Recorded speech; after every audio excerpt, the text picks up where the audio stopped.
Storytime. My name is Ellie and today we are reading The Way Home for Wolf by Rachel Bright and Jim Field. As a rainbow of lights flickered soft in the night, dusting diamonds of ice in a desert of white, the wild whipping wind, it whistled its tune to a howling of wolves and a shimmering moon.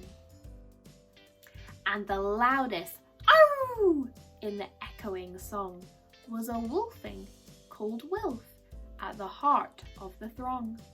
He loved to be fierce and longed to be grown. He liked to try everything all on his own. "Look at me, I am big, I am tough," he would growl, whilst he showed off his strength and practiced his howl. One night it was time for the wolves to move on. New flocks had moved in and their shelter was gone. So they left right away to find a new cave. They would have to walk far and they'd have to be brave. "Let's go," shouted Wilf. "I am ready to lead." "You're too small," laughed the wolves. "It's an elder we need." "One day," they advised, "you will guide from the front." "I suppose," muttered Wilf with a huff and a grunt.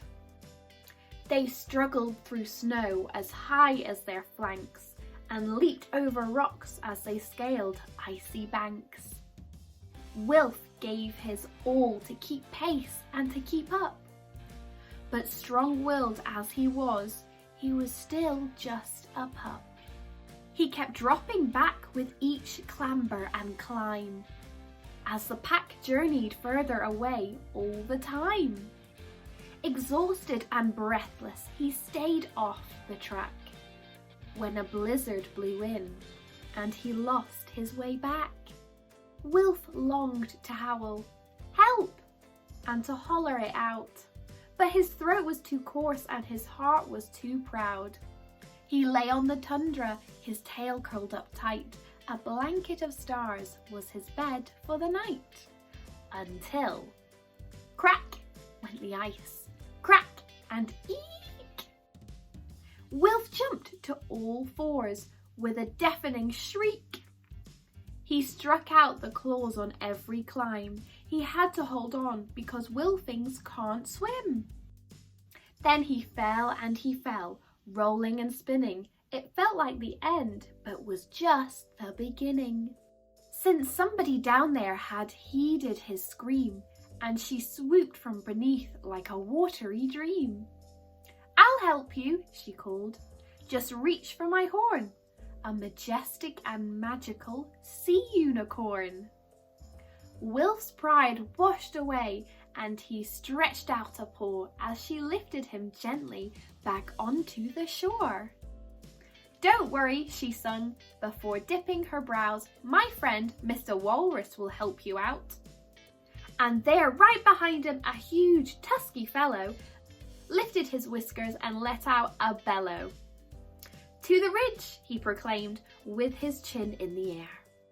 "My friend Mighty Muskox will take you from there." And with waftings of fish and a very loud snort, their journey was made and their travel seemed short.